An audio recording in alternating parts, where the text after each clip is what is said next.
Dear attendees, all friends of our state, of the Ukrainian people,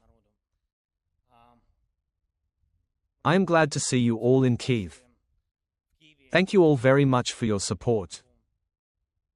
Special thanks, Alex, to you for these 2 days. Thank you so much for such strong support.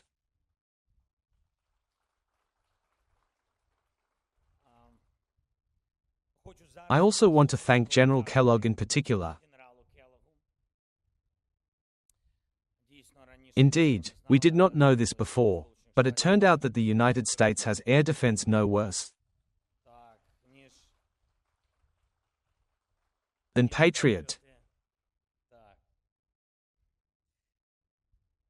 Indeed, Mr. General, they talk about this every time you are here. When you are in Kyiv, Keith Kellogg, the people of Kyiv can definitely get a little sleep.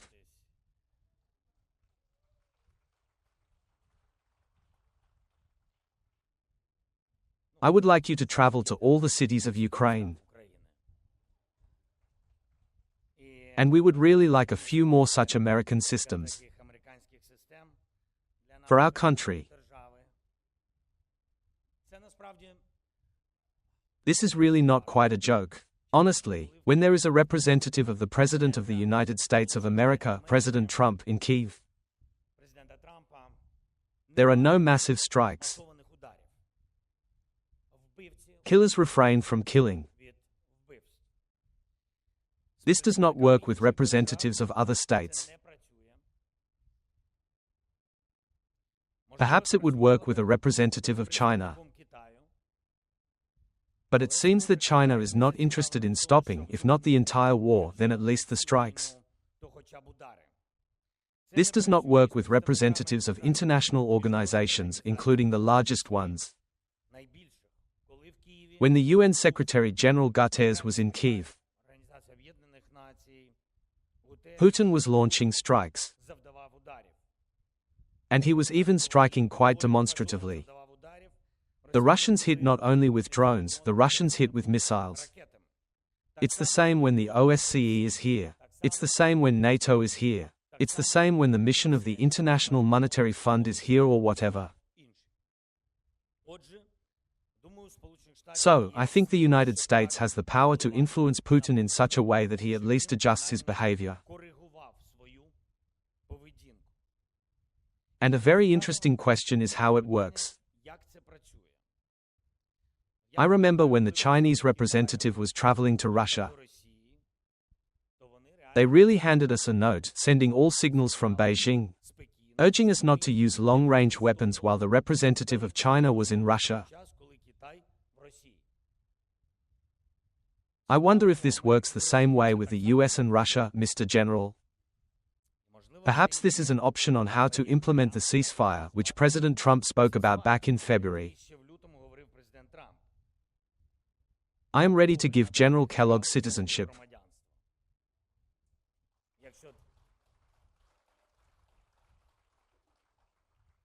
Everything that's needed, an apartment, everything. If it will urge Russia to cease fire.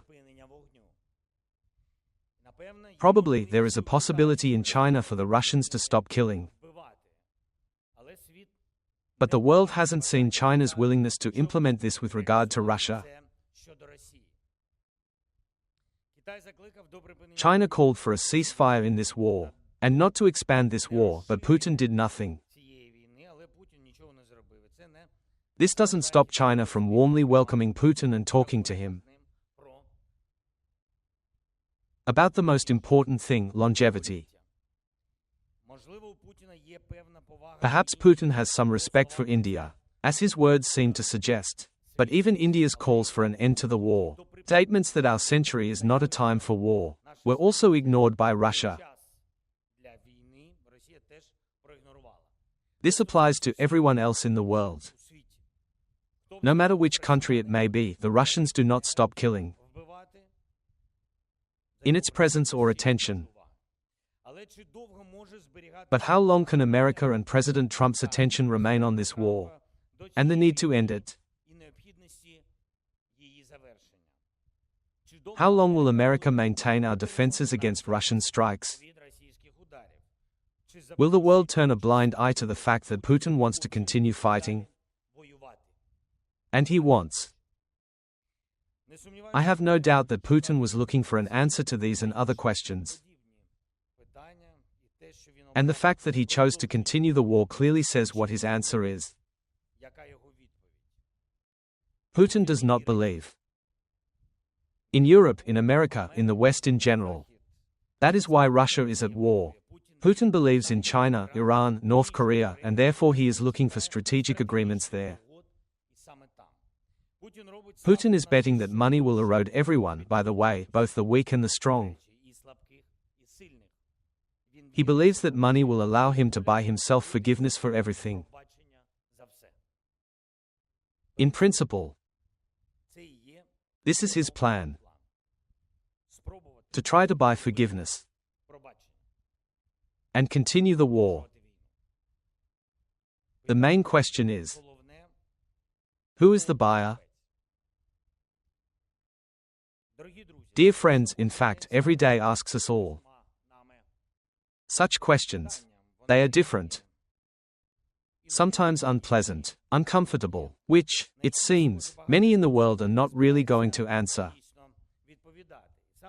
It is these questions about details, in my opinion, that make up the main question of today. How to end the war. 19 Russian drones against Poland from the territory of two states, Ukraine and Belarus, during Russian military exercises in Belarus. Targeted strike. NATO countries are raising combat aircraft. A few days have passed and it is gradually ceasing to be a topic. And what are the consequences for Russia? Let's be honest, none. The day before the attack on Poland, the Russians killed 25 people in the village of Yarova in the Donetsk region. Ordinary people, the elderly. They came to receive a pension. These are exactly the residents of Donbas that Russia says it is saving them. It kills them, and this is the very land that Russia wants to seize. Supposedly to save. To save from life. Exactly. Russia leaves nothing but graves and ruins in the Donbas. And of course, we strike back. The question is, what do others do? And just a little more than a week before Yarova, the Russian flag was flying at the Venice Film Festival. On August 28, the Russians struck a brutal blow on Kyiv. The children were killed. You remember, a total of more than 20 people were killed. And this is only here in Kyiv. But this did not prevent the Russian flag from getting to one of the world's leading art events. Because art seems to be outside politics, outside of war. Art is for the living at festivals. Not for the dead in Ukrainian cities, in Ukrainian villages after another Russian strike. How can we reward the Russians for the war by accepting them back into the world like nothing happened? Strong responses are needed. Strong responses. Putin's goal is the occupation of all of Ukraine. And no matter what he says to anyone, of course, he has spun his war machine so much that he simply cannot stop it. If you don't force him to change his goals, his personal goals, and change them fundamentally. Some may think that exchanging territories, or trying to seduce Putin with the resumption of trade with America or the world, seems to be able to stop this war. This is not true. The Russian war machine will stop only when it runs out. of fuel. And Putin will begin to stop it himself when he feels that the resources for the war will run out. And that is why it is so important that there are strong answers to every question, to every challenge. Russia must believe that the United States, Europe, and the West in general will not allow Russia to fight. Only by persuading Russia, only by dialogue, this cannot be achieved. There needs to be real, cohesive pressure, so that instead of the goal of occupying Ukraine, or any other country, Putin had a goal to preserve his economy, his system, to preserve his own, for which he has existed all these years. We can't replace the head, but we can change the main goal.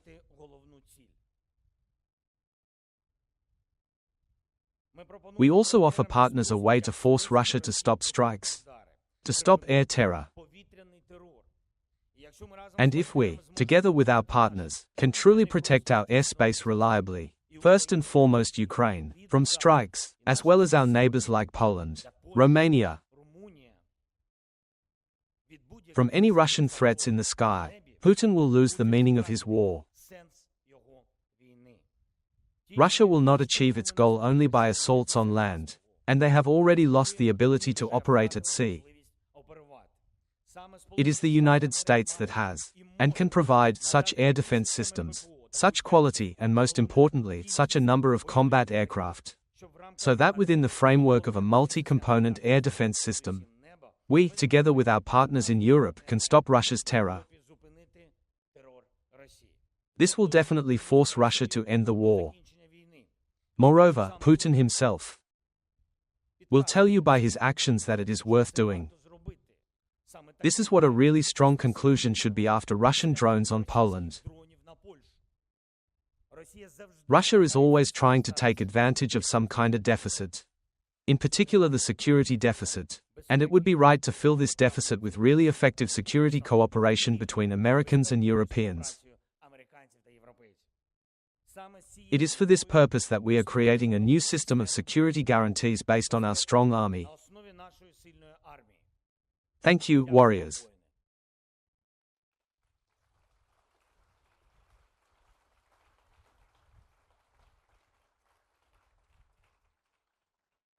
A strong Ukrainian army.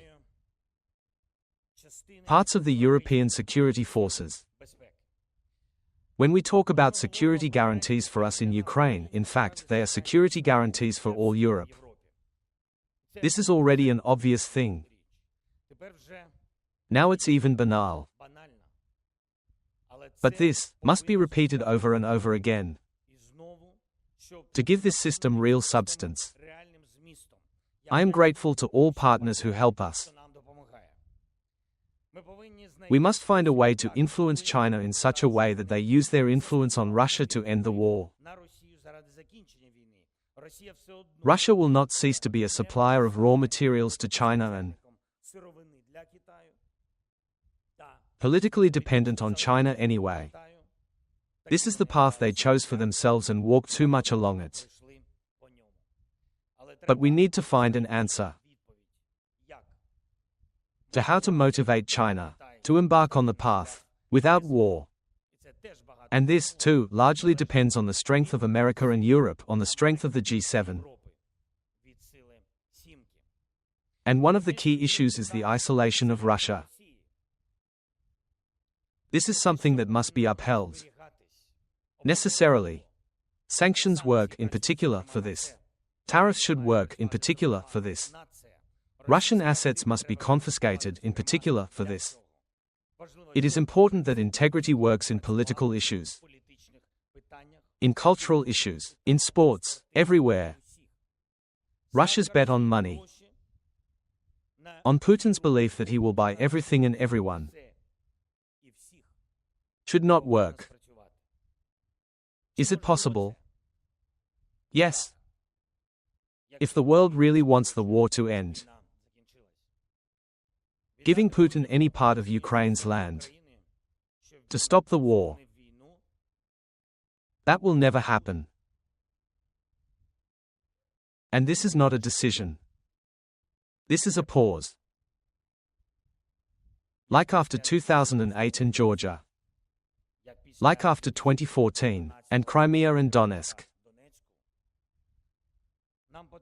We need a guaranteed end to the war. We need guaranteed security for us. For Ukraine, for Ukrainian children. We need a guaranteed responsibility of Russia for what it has done against Ukraine, against Ukrainians, against our Ukrainian children. I thank everyone who helps us achieve this. Who supports our defense? Who works with us so that Ukraine and the whole of Europe are strong? Who helps us in our relations with President Trump and with the United States of America in general? Only together can we achieve peace. And only if we strongly answer all questions about this war. Strongly. In order for the goals to change. Thanks. Glory to Ukraine.